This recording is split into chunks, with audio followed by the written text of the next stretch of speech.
Graça e paz, irmãos. Nesse dia eu quero trazer uma palavra referente às coisas que estão acontecendo diante desse pavor, o medo, né, do coronavírus. E um texto que as pessoas estão usando muito, Salmo de 91, versículo de número 10, diz assim a palavra do Senhor: nenhum mal te sucederá, praga alguma chegará à sua tenda. Diante desse texto, as pessoas elas estão dizendo que tem uma promessa que praga alguma, nenhum mal chegará à sua tenda.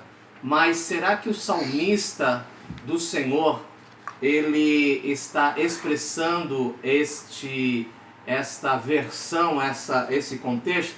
Então é sobre isso que eu quero falar nesse dia. Pode chegar alguma praga, pode chegar algum mal na vida de um cristão, de um adorador? A Bíblia fala sobre isso. O que diremos nós referente a Jó?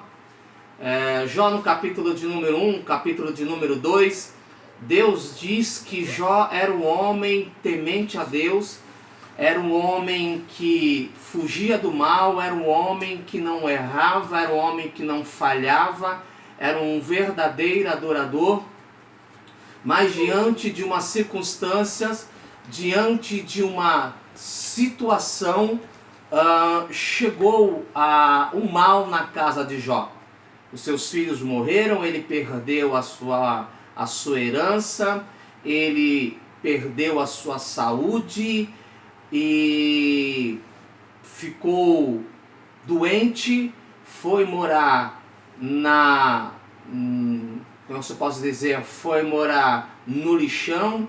E aí como é que se encaixa esse Salmo 91, versículo 10 para a vida de Jó? Como é que Jó, ao ler esse salmo, se ele pudesse ler esse salmo, ele conseguiria encaixar dizendo: praga alguma chegará à minha tenda, nenhum mal chegará na minha tenda? E chegou na casa de Jó. Então, amados, para nós podermos entender e não sermos levados por qualquer vento de doutrina, esse Salmo 91, ele tem alguns princípios referente: praga alguma, nenhum mal chegará à sua tenda. O que diria também, pois, apóstolo Paulo no capítulo de número 6 de Efésios, ao qual diz: revesti-vos de toda a armadura de Deus para que possais resistir os dias maus. Os dias maus vêm. E como nós vencermos e como nós superarmos diante disso? Então, o que eu quero deixar para você de meditação, referente a tudo isso que está acontecendo, diante dessas enfermidades, diante dessas pragas que estão surgindo diante da humanidade, principalmente essa doença coronavírus, que nós possamos meditar.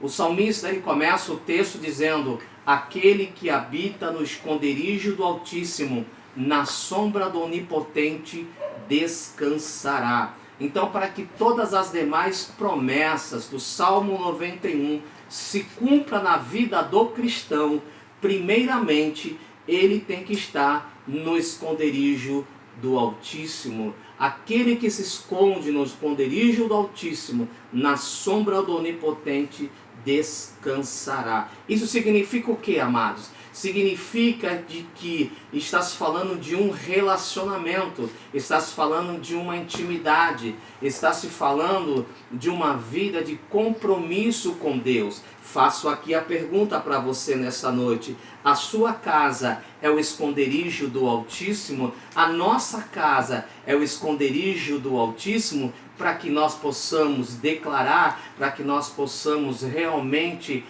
confessar que praga alguma chegará a nossa tenda. Então eu trago esse resumo, independente do que esteja acontecendo, independente das coisas que estão surgindo. Paulo mesmo disse isso quando estava com mal no seu corpo. Ele orou por 3 vezes pedindo para que este mal saísse do seu corpo. Mas Jesus disse para Paulo: Paulo, a minha graça te basta. O meu poder se aperfeiçoa na sua fraqueza. O problema, amados, não é aquilo que vai acontecer conosco. O problema é o que nós iremos fazer diante dessas coisas. O mal chegou na casa de Jó. Qual foi a postura de Jó? O mal chegou no corpo de Paulo. Qual foi a postura de Paulo? O mal chegou na vida de muitas pessoas, mas qual foi a postura das pessoas? Então, para que nós possamos meditar nessa palavra, para que possamos realmente viver, nenhum mal, praga alguma, chegará à minha tenda, está dizendo, não está falando da forma física, não está falando da forma carnal, mas sim espiritual. Nenhum mal, praga alguma vai chegar à tenda, vai chegar à habitação aonde Deus, ele resolveu habitar na minha vida. Como Paulo disse, não é a morte, não é o perigo, não é nada que possa me separar do amor de Deus. Não importa o que aconteça conosco, o importante é que se nós estamos na presença de Deus. O que diria os nossos irmãos primitivos, que eles foram mortos a fio de espada, que eles foram mortos pelos leões? O que esse salmo, porque esse salmo não se cumpriu na vida deles? Praga alguma chegará à sua tenda, nenhum mal acontecerá, mas os nossos irmãos morreram apedrejados, morreram decapitados. Então o que eu quero que você entenda nesse dia, que o texto está dizendo, se aquele que realmente está no esconderijo do Altíssimo, nada vai impedir de estarmos na presença de Deus. Amém? Amém.